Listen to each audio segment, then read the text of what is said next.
Today we're gonna do a challenge and breed Caridina and Neocaridina shrimp side by side, and the rules are simple. We're gonna buy 30 shrimp of each kind, put them in your tanks and let them breed for 100 days. At the end of the challenge we're gonna count the shrimp and find out the winner. Let's get started.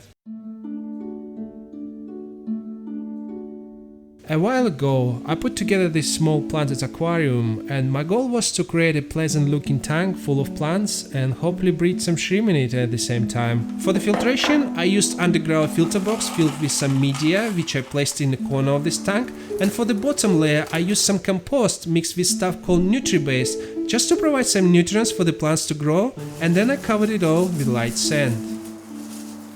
For the hardscape, I used 3 pieces of wood and a single rock, then I arranged everything the way I liked and I secured it all with a paper towel and super glue. And then I planted plenty of plants, some Bucephalandra, Anubis, some carpeting plants at the front and some stem plants at the back. I was quite happy with the end result. This tank looked like a mini jungle with plenty of beautiful plants. But will our shrimp also like it and breed here? Let's find out. After I cycled this tank for about a month, I decided to get some blue cherry shrimp for this setup, and I put around 30 shrimp in there. It took them some time to adapt to the new tank and start breeding, and I saw the first buried shrimp on day 20. On day 45, I finally found some babies, and their number slowly increased. Every week I saw more and more baby shrimp come out to graze on the food. There always were some buried shrimp around, but not a lot. Only like 1/3 of the females carried their eggs. I know that Neocaridina should be more prolific and it could breed better in perfect environment, but this tank wasn't designed for breeding shrimp, so I was okay with this. I filmed this tank again on day 100, and as you can see the plants keep growing and the shrimp continue to slowly multiply, but I wasn't happy with this tank. The majority of the shrimp hide in the plants and only half of them or even less come out to munch on the food.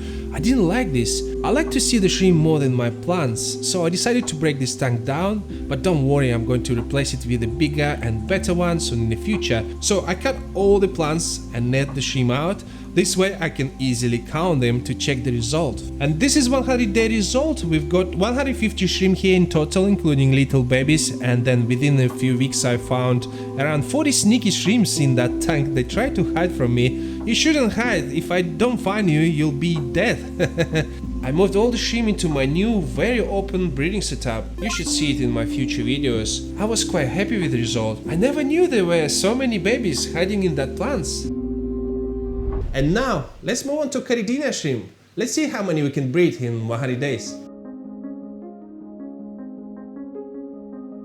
This tank is much bigger than we used for Neocaridina. I made this tank with full-length underground filter at the back. This is quite common setup among Asian breeders. I also made 2 small pockets for carpeting plants at the front of the filter. I used ADM Amazonia active soil for this tank. Once I was done with the soil, I filled this tank with RO water. I waited for a few weeks before I added some carpeting plants into that glass pockets, and I also added some Bucephalandra on the wood and some mosses into this tank.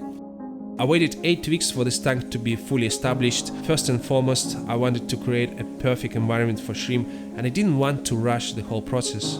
Once this tank was ready, I bought around 30 pure red line crystal shrimp on eBay from 2 different sellers to give them a new home. After 8 weeks of the cycle, the tank was full of tasty algae and biofilm that mimicked shrimp's natural habitat, and it's made them feel safe and happy.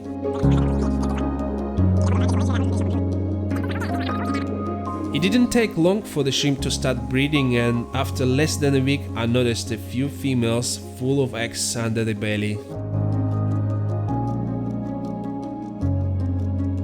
A few weeks later, a tiny baby started to show up. They like to hang on the front glass and enjoy that fresh biofilm, and it took him a couple more weeks to be big enough to start munching on the solid food. The feeding time became more enjoyable to watch with the little ones all over the food.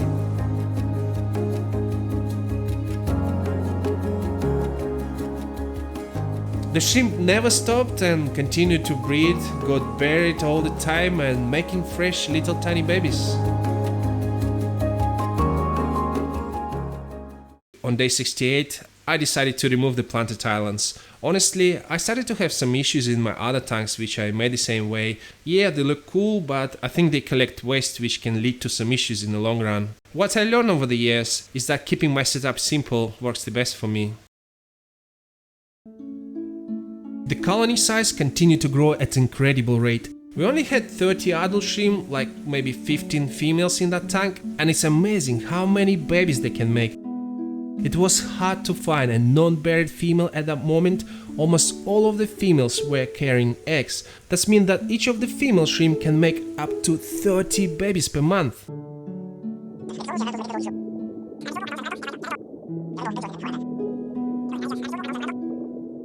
At that point, I was trying to avoid making any adjustments or adding something new to the tank. Even little changes can disturb the breeding mood.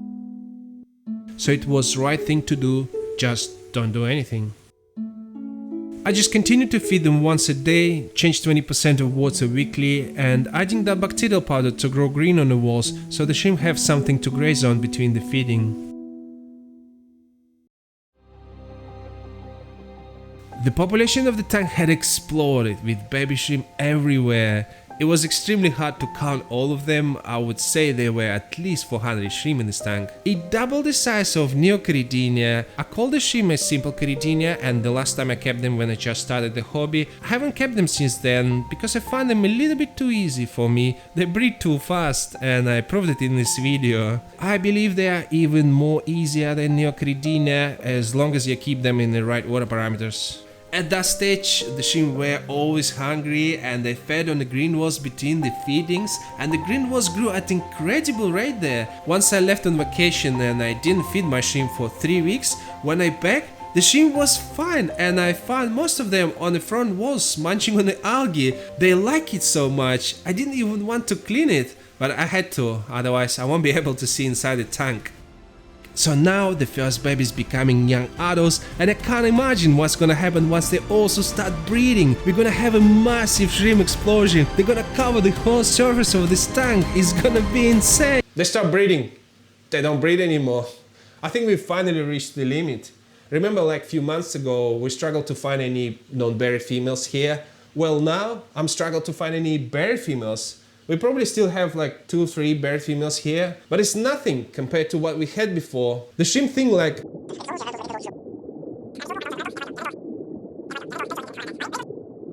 Another sign of overpopulation is slightly cloudy water, meaning that our bioload is quite high in this tank. And I also noticed that shrimp grow at extremely slow rate in overloaded tanks, like 3 times slower than normal. You can see that after almost 6 months, we don't have many adults here. The first bunch of babies, they are adults, but they are still quite small size. At this stage, it's a good time to remove some shrimp from this tank so they can start breeding again and grow faster. And the best way to do it is to sell them. So now, let's make a profit.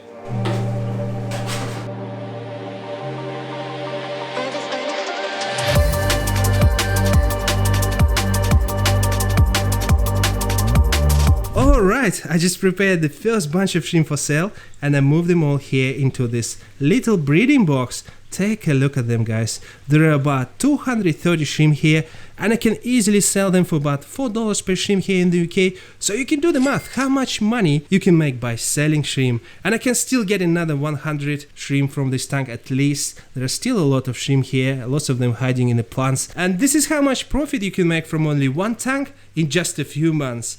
That's insane. And now you might ask, what about that blue cherry shrimp? How are they doing? Well, they're doing fantastic in my other setup, but this is the story for another video. So please subscribe to my channel if you don't want to miss it. Drop me a like if you enjoyed this video, and please do me a favor, watch this video next because YouTube thinks you might like it.